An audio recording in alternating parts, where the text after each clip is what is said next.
TVS Apache RTR 164V இந்த மாதிரி தான் ஒரு 6 மாதமாக நிற்குது. நான் சவுதி அரேபியா போயிட்டு இன்றைக்கி தான் ஆக்சுவலாக வந்தேன். காலையில் வந்ததுக்கப்புறம் பாருங்கள், வண்டி ஆக்சுவலாக பெட்ரோல் ட்ரைவ் பண்ணல, பேட்ரி டிஸ்கனெக்ட் பண்ணல, எதுவுமே பண்ணவே இல்லை. அப்படியே விட்டுட்டு போனேன். வீட்டில் இருக்கவங்களை மட்டும் வீக்லி ஒன்ஸ் வந்து வண்டி வந்து ஸ்டார்ட் வந்து பண்ணி விட சொன்னேன். இங்கே பாருங்கள், லைட்டாக இந்த இடத்துலாம் ரஸ்ட்டு வந்து ஆகிருக்கு.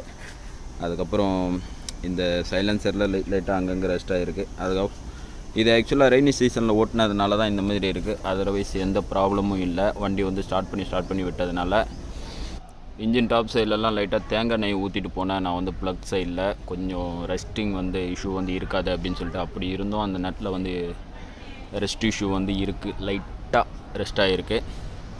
ஆக்சுவலாக 6 மாதம் நான் ஓட்டியிருந்தாலும் இந்த ரெஸ்ட் இஷ்யூ வந்து வந்திருக்கும். அது வந்து டெம்பரேச்சர் நட்டு கிடையாது. அப்புறம் செயின் வந்து பார்த்திங்க அப்படின்னா மியூட்ரல் தான் அடித்து விட்டு போயிருந்தேன். லைட்டாக ஸ்ப்ரே பண்ணி விட்டு போயிருந்தேன். இதுவும் செயினும் வந்து அந்தளவுக்கு எந்த இஷ்யூவும் வந்து இல்லை. நான் அங்கேருந்து வரும்போது செயினை மாற்றணும், அதுக்கப்புறம் நிறைய விஷயம்லாம் மாற்ற வேண்டியது இருக்கும்னு நினச்சேன். சின்ன ரெஸ்ட்டோட ஒரு இஷ்யூவும் இல்லை. இப்போ ஸ்டார்ட் பண்ணிவிட்டு அப்படியே ரைடு எடுத்துகிட்டு கிளம்ப வேண்டியதான். ஆக்சுவலாக வண்டி வந்து ஸ்டாண்டர்டாக கொடுத்துருப்பாங்களே, அந்த இடம்லாம் எதுவுமே ரெஸ்ட் இஷ்யூவே கிடையாது. அதுக்கப்புறம் இந்த எக்ஸ்ட்ராவாக இந்த கார்டெல்லாம் போட்டிருக்காங்க பாருங்கள், அந்த இடம் மட்டும்தான் ரெஸ்ட்டு வந்து இருக்குது. அதர்வைஸ் வண்டி ஓகே தான். இந்த சர்வீஸ் ப்ரொவைடர் சொல்கிற மாதிரி அந்தமாரி எந்த இஷ்யூவும் இல்லை. இது வந்து யாருன்னு தெரியுதா, இந்த ஃப்ரண்ட்டு செயின் இருக்க செயின் ஸ்ப்ராக்கெட் ஃப்ரண்ட்டு அதிலேருந்து இருக்க எக்ஸ்ட்ரா ஆயில்ஸ் மட்டும் லைட்டாக மெல்ட் ஆகி போயிருக்கு. வண்டி ஃபஸ்ட் இக்னிஷன் கொடுக்குறேன், எப்படி இருக்குன்னு பாருங்கள்.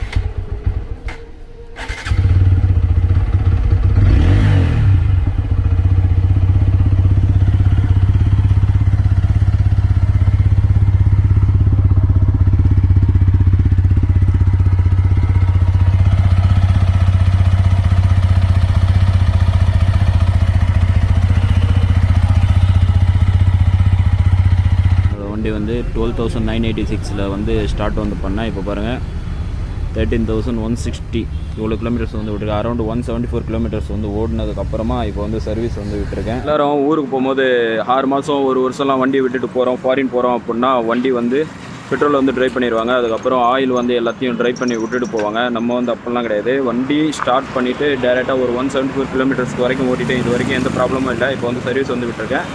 ஆக்சுவலாக எடுத்த உடனே 174 கிலோமீட்டர்லாம் ஓட்டக்கூடாது ப்ரோ. நீங்கள் டேரெக்டாக எடுத்துகிட்டு வந்து சர்வீஸ் விடணும் அப்படின்னா 250 ரூபாய்க்கு ஆயில் யூஸ் பண்ணினா அப்படின்னா அந்தமாரி வந்து பண்ணியிருக்கலாம். இது வந்து 750 ரூபா ஆயில், அதனால் இந்த பிரச்சனை வந்து வராது.